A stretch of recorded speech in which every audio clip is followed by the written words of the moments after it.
As the country reels from the longest government shutdown in history, we are facing a national emergency declaration and a deal rife with so-called border security measures that only serve to further militarize our borders. It's the latest episode in the long-running crisis that President Trump has manufactured to criminalize and attack migrants, refugees and asylum seekers. Now Trump will gain another powerful ally to support his extremist vision with the Senate confirmation of William Barr as Attorney General. While the Republicans have positioned Barr as a seasoned former Attorney General and the Democrats are focused on whether he will interfere in the Mueller investigation, it is Barr's prior experience that reveals what kind of Attorney General we should expect when it comes to the president's views on immigration. Throughout Barr's career, he has consistently promoted anti-immigrant and racist policies that overwhelmingly criminalize people of color. As Attorney General under George H. W. Bush, Barr tried to take away due process rights for all immigrants with criminal convictions by proposing unconstitutional, summary deportation proceedings, and justified sending 12,000 Haitian refugees to prison at Guantanamo Bay simply because some were HIV positive. But Barr's extremist worldviews didn't stop in the 1990s.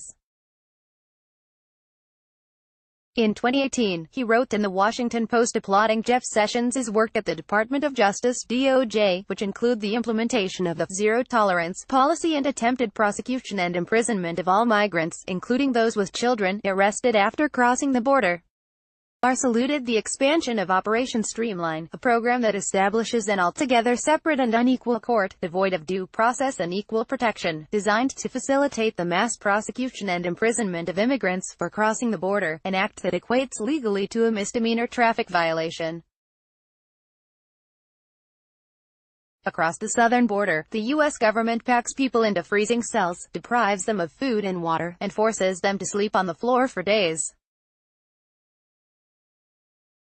They then parade dozens of immigrants, shackled at their hands and ankles, through assembly line hearings that one former San Diego judge referred to as a fast food process that sullies centuries of judicial tradition.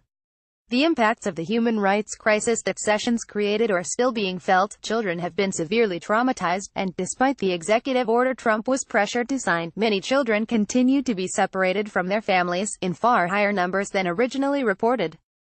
Just this past month, a 17-month-old baby named Juliet was reunited with her mother after having been taken from her father when he was arrested to be prosecuted by the DOJ, a fact that was hidden from the court processing him. As head of the DOJ, it will be Barr's responsibility to advise the president against illegal and inhumane policies like family separation and enforce orders to ensure due process rights, like bail, are not systematically undermined to migrants through Operation Streamline. But based on his own words and actions, we can safely assume he won't be opposing President Trump's extremist agenda on immigration. While we all may feel worn down by this president day after day, we can't afford to become complacent to the ongoing horrors of this administration, especially now that it is clear that Barr will continue Jeff Sessions' war against immigrants at the DOJ. Copyright Truth Out. May not be reprinted without permission.